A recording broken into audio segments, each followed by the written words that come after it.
Assalamualaikum warahmatullahi wabarakatuh. Perkenalkan kami dari kelompok 2 dalam mata kuliah Bahasa Indonesia, Program Studi Teknik Mesin, kelas reguler A1. Di sini kami akan menjelaskan tentang ejaan yang disempurnakan dan paragraf yang akan dijelaskan oleh teman saya, yaitu Bonu Yualvita Salwa Watung Lawar. Assalamualaikum warahmatullahi wabarakatuh. Pada kesempatan kali ini, saya akan membahas materi tentang ejaan yang disempurnakan atau yang biasa disebut dengan EYD. Teman-teman, sebenarnya ejaan dalam bahasa Indonesia sudah ada sebelum bahasa Indonesia diresmikan sebagai bahasa nasional. Ingatkah kalian kapan bahasa Indonesia diresmikan? Yap, pada tanggal 28 Oktober 1928 saat Sumpah Pemuda digerakkan. Sekarang, mari kita bahas materi tentang ejaan yang disempurnakan. Secara umum, hal-hal yang diatur dalam ejaan yang disempurnakan adalah sebagai berikut. Yang pertama, pemakaian huruf EYD menggunakan 26 huruf abjad Latin. Huruf kapital digunakan pada awal kalimat, nama diri, gelar, dan singkatan. Huruf miring digunakan untuk judul buku, majalah, dan kata-kata asing. Yang kedua, penulisan kata. Kata baku adalah kata yang sesuai dengan kaidah EYD.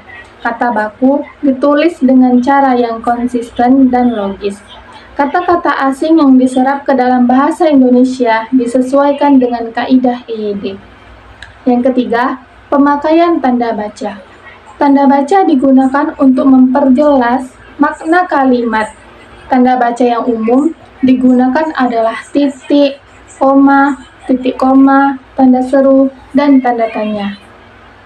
Yang keempat, penulisan unsur serapan. Unsur serapan adalah kata atau frasa yang berasal dari bahasa lain. Penulisan unsur serapan disesuaikan dengan kaidah ejaan yang disempurnakan. Sekarang, mari kita bahas materi tentang paragraf dan pola pengembangan paragraf. Pengertian paragraf. Paragraf adalah sekumpulan kalimat yang saling terkait dan mendukung satu gagasan utama. Paragraf memiliki struktur yang jelas dan koheren, serta memiliki makna yang utuh. Struktur paragraf. Paragraf terdiri dari 3 bagian utama. Yang pertama, kalimat utama. Kalimat utama adalah kalimat yang mengandung gagasan utama atau ide pokok paragraf. Yang kedua, kalimat penjelas. Kalimat penjelas adalah kalimat yang berfungsi untuk menjelaskan, memperjelas, dan mendukung kalimat utama dalam sebuah paragraf. Yang ketiga, kalimat penutup. Kalimat penutup adalah kalimat yang berfungsi untuk mengakhiri sebuah paragraf. Syarat paragraf yang baik memiliki beberapa syarat. Yang pertama, kesatuan. Kesatuan berarti bahwa semua kalimat dalam paragraf harus memiliki satu gagasan utama. Yang kedua, koherensi.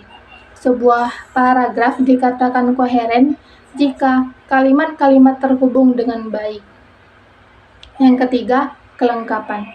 Kelengkapan berarti bahwa paragraf harus memiliki semua informasi yang diperlukan untuk menjelaskan gagasan utama. Yang keempat, keterbacaan. Keterbacaan paragraf mengacu pada kemudahan suatu paragraf untuk dibaca dan dipahami. Paragraf yang mudah dibaca dan dipahami akan membantu pembaca untuk memahami gagasan utama dengan lebih cepat dan mudah. Jenis paragraf berdasarkan letak kalimat utama. Paragraf dapat dibagi menjadi beberapa jenis, yaitu paragraf deduktif. Paragraf deduktif bisa diartikan sebagai paragraf yang diawali dengan pernyataan umum yang kemudian diturunkan dengan pernyataan khusus sebagai penjelas. Yang kedua, paragraf induktif. Paragraf induktif adalah paragraf yang diawali dengan kalimat-kalimat penjelas yang bersifat khusus dan konkret. Yang ketiga, paragraf campuran. Paragraf campuran atau deduktif-induktif adalah paragraf yang gagasan utamanya terdapat pada bagian awal dan akhir paragraf. Paragraf. Pola pengembangan paragraf. Pola pengembangan paragraf adalah cara untuk mengembangkan gagasan utama dalam paragraf. Beberapa pola pengembangan paragraf yang umum digunakan. Yang pertama, pola pengembangan deduktif. Gagasan utama dipaparkan di awal paragraf, kemudian diikuti dengan penjelasan dan contoh-contoh. Yang kedua, pola pengembangan induktif. Di situ dia dijelaskan dengan penjelasan dan contoh-contoh dipaparkan di awal paragraf, kemudian diikuti dengan kesimpulan yang merupakan gagasan utama. Yang ketiga, pola pengembangan kronologis. Gagasan utama dipaparkan berdasarkan urutan waktu. Yang keempat, pola pengembangan deskriptif. Gagasan utama dipaparkan dengan cara menggambarkan suatu objek, tempat, atau peristiwa. Kesimpulan ejaan yang disempurnakan dan paragraf merupakan dua aspek penting dalam penulisan bahasa Indonesia yang baik dan benar.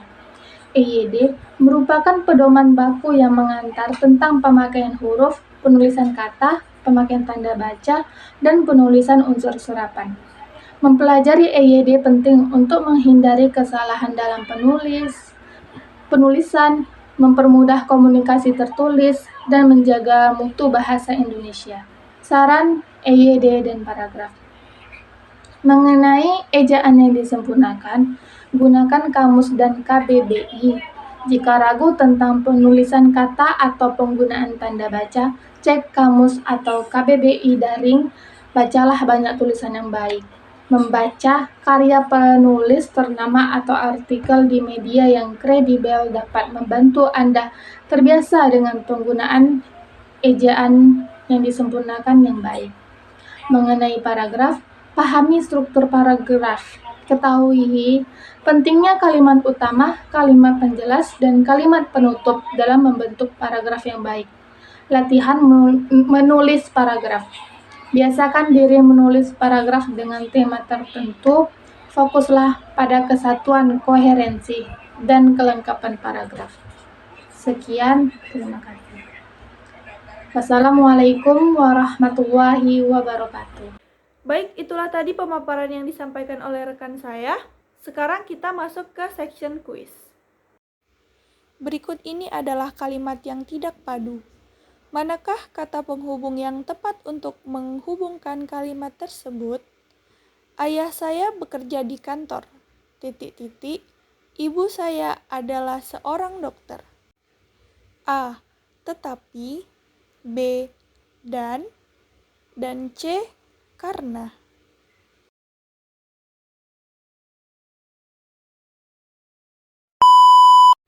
Jawabannya adalah B. Dan. Jadi, ayah saya bekerja di kantor dan ibu saya seorang dokter. Demikian penjelasan yang telah kami sampaikan. Saya dan rekan saya pamit undur diri. Assalamualaikum warahmatullahi wabarakatuh.